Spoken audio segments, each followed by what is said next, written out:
លើការខ្វាយប្រគំគ្រូរបស់អ្នកទាំងពីរប្រគំប្រហោបចប់នៅឡើយប្រគំខៀវកំពុងតែប្រលាក់បត់សីមាបាទជើងល្បាញនេះដល់លូរីនេះគឺជើងបានរកឃើញនៅកីឡាកររបស់យើងបាទត្រៀមប្រកួតបន្តទៀតហើយបាទបញ្ជាក់ជូនដល់បងប្អូនរបស់យើងដែរបាទអ្នកកបូលក៏ដូចជាបងប្អូនដែលទូស្ដាប់តាមវិទ្យុទូរទស្សន៍ផងទូរទស្សន៍ទីនេះតាមឡាយបាទសូមជួយជួយខ្ញុំបន្តបាទជុំពីបន្តិចទៀតដល់បបពីគុំនេះបាទមេធាបាននឹងជួបជាមួយនឹងបាទកីឡាករបាទបាទមកនេះគឺពេលរុសបាទនេះគឺពលីជួបជាមួយកីឡាករបាទគូសូលីបាទវគ្គពាក់កណ្ដាលផ្ដាច់ព្រាត់ដើម្បីដណ្ដើមនៅខ្សែក្រវ៉ាត់ Impact Tournament បាទអញ្ចឹងអត់មានប្រកួតស្អែកទេគឺប្រកួតជុំនេះតែម្ដងបាទគេថាគេអត់ដាក់ឡើងបន្តទៀតបាទនៅជុំនេះមកចូលទៅកាន់ជុំទី3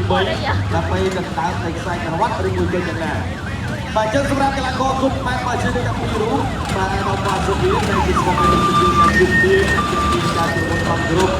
បាទហើយជំនះលោកឧបត្ថម្ភជូនការសម្មើទៅរបស់តែជាការលើកទឹកចិត្តវិជាចំអពាន់ដល់បែបបាក់គុំទៅបាទជំនះគឺបានឧបត្ថម្ភរបស់រាជធានីក្រមព្រៀមក្រុមព្រះប្រកួតដែលស្មើបានទៅស្មើគោលពិសេសទី5ទី1កូស៊ីនក៏អ្នកបោកឯប្រកួតភៀវនេះបាទ